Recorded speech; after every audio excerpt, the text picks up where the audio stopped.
سورہ فاتحہ پر یقین کا واقعہ۔ عرب کے قبیلے میں غیر مسلم شادی شدہ عورت رہا کرتی تھی۔ اس کا شوہر بہت بڑا بزنس مین تھا۔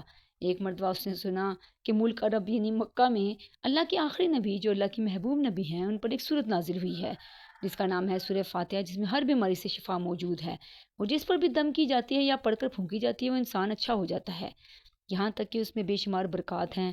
اس میں اب عقیدے کی بات ہے، مسلم ہو یا غیر مسلم، اللہ پاک جس کے دل میں ایمان کی روشنی ڈالنا چاہے۔ اللہ کی قدرت کا تو آپ سب کو اندازہ ہوگا۔ اب کسی شخص سے اس عورت نے سورہ فاتحہ سیکھ لی، پھر جب اس نے سورہ فاتحہ کا ترجمہ پڑھا تو اس کی آنکھوں میں آنسو آ گئے۔ وہ جب بھی یہ سورت پڑھتی تھی اللہ تعالیٰ اس کے بگڑے کاموں کو سنوار دیتا۔ ایک دن اس کے بیٹے کو ایک خطرناک زہریلے بچھو نے کاٹ لیا۔ بڑے بڑے حکیموں طبیبوں کو بلوایا گیا، سب نے یہ کہہ کر جان چھڑوا لی کہ اس بچھو کا زہر بہت خطرناک ہے، اس بچے کا ہم کچھ نہیں کر سکتے، تمہارا یہ بچہ بس کچھ ہی دیر کا مہمان ہے۔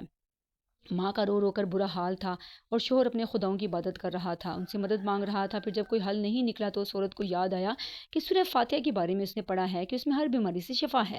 اس کے دل میں خیال آیا کہ اگر میں اسے پڑھ کر اپنے بچے پر دم کروں تو کیا میرا بچہ ٹھیک ہو جائے گا؟ کیونکہ اللہ تعالیٰ نے اس عورت کو ایمان کی طرف لانا تھا، اس کے دل میں اسلام کی محبت مزید پیدا کرنی تھی، تو اس کی زبان میں تاثیر دے دی۔ اس نے اس سورت کو پڑھ کر اس جگہ پر دم کیا جہاں بچھو نے کاٹا تھا، تو اس کا لڑکا اٹھ کر بیٹھ گیا، اور جب اس نے سورہ فاتحہ کو پانی پر دم کر کے پلایا تو وہ اٹھ کر ایسے کھڑا ہو گیا جیسے کسی بچھو نے کبھی کاٹا ہی نہیں تھا۔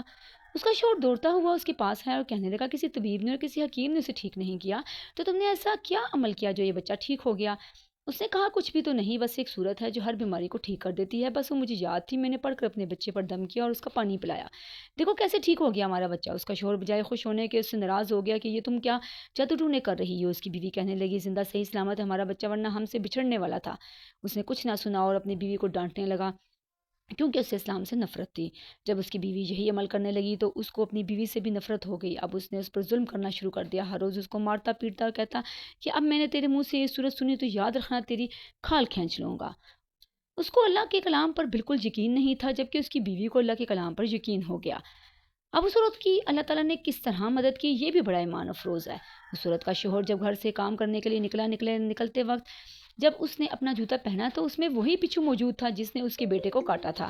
اس کے ڈنگ سے وہ بچہ تو بچ گیا مگر خود نہ بچ سکا، کیونکہ جب بچھو نے اس کو کاٹا تو زہر پورے جسم میں پھیل گیا اور تڑپ تڑپ کے وہ وہیں مر گیا۔ خاندان میں یہ خبر پہنچی تو کہرام مچ گیا۔ اب شوہر دنیا سے جا چکا تھا، شوہر کی مرتے ہی اس کے گھر میں تو نوبت فاقوں تک آ گئی۔ وہ عورت قرضدار ہو کر رہ گئی، وہ بہت پریشان تھی، دل میں پھر وہی بات آئی کہ میں سورہ فاتحہ کا ورد کرتی ہوں، کیا پتہ میری پریشانیاں بھی دور ہو جائیں۔ پھر وہ زور زور سے سورہ فاتحہ پڑھنے لگی، چلتے پھرتے اٹھتے بیٹھتے سورہ فاتحہ کا ورد کرتی رہی اور اتنے اعتماد اور یقین سے پڑھتی رہی جس کا کوئی حساب ہی نہیں تھا۔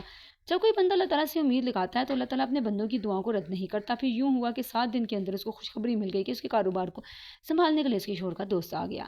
جب دوست کو خبر ملی کہ دوست کی بیوہ کا کوئی سہارا نہیں ہے تو وہ اس کی بیوہ کے پاس آیا اور کہنے لگا آپ فکر نہ کریں، وہ میرے بھائی کی طرح تھا، میں آپ کی مدد کروں گا اور جو بھی پریشانیاں ہیں وہ سب دور ہو جائیں گی۔ پھر اس شخص نے اس عورت کا سہارا بن کر اس کا پورا کاروبار سنبھال لیا۔ پھر دھیرے دھیرے جیسے زندگی پہلے تھی ویسے ہی ہو گئی۔ اس کے شوہر کے دوست نے اس عورت کو سورہ فاتحہ پڑھتے ہوئے سن لیا۔ اس نے پوچھا کہ آپ کیا پڑھ رہی ہیں؟ یہ کوئی منتر ہے جس سے بہت فائدہ ہوتا ہے؟ مجھے بھی سکھائیے۔ اس پر وہ عورت کہنے لگی یہ کوئی منتر نہیں ہے بلکہ مسلمانوں کی مقدس کتاب قرآن مجید جو ان کے پیغمبر پر نازل ہوئی ہے، یہ اس میں سے ایک صورت ہے جس کا نام سورہ فاتحہ ہے۔ پھر کہنے لگی مجھے تو اس پر بہت یقین ہے، میں نے کسی سے یہ صورت سیکھ لی تھی اور اب میں چلتے پھرتے یہ صورت پڑھتی رہتی ہوں۔ وہ شخص کہنے لگا کہ آپ مسلمان کیوں نہیں ہو جاتی ہیں اگر اتنا ہی اس صورت کو مانتی ہیں؟ وہ مزید کہنے لگا کہ ایک صورت کی اتنی تاثیر ہے تو پورے قرآن کی کتنی تاثیر ہوگی۔ وہ عورت کہنے لگی کہ میں اس میں مسلمان تو ہو جاؤں لیکن میرا شوہر نہیں مانتا تھا۔ اس شخص نے کہا کہ اب تو آپ کا شوہر بھی نہیں ہے اور ایک صورت کے ساتھ آپ کی محبت دیکھ کر میں اتنا زیادہ متاثر ہوا ہوں کہ میں بھی آپ کے ساتھ مسلمان ہونا چاہتا ہوں، ہم دونوں قرآن مجید سیکھیں گے اور ضرور پڑھیں گے۔ وہ کہنے لگی جی آپ نے بالکل صحیح کہا، اور یوں وہ دونوں مسلمان ہو گئے۔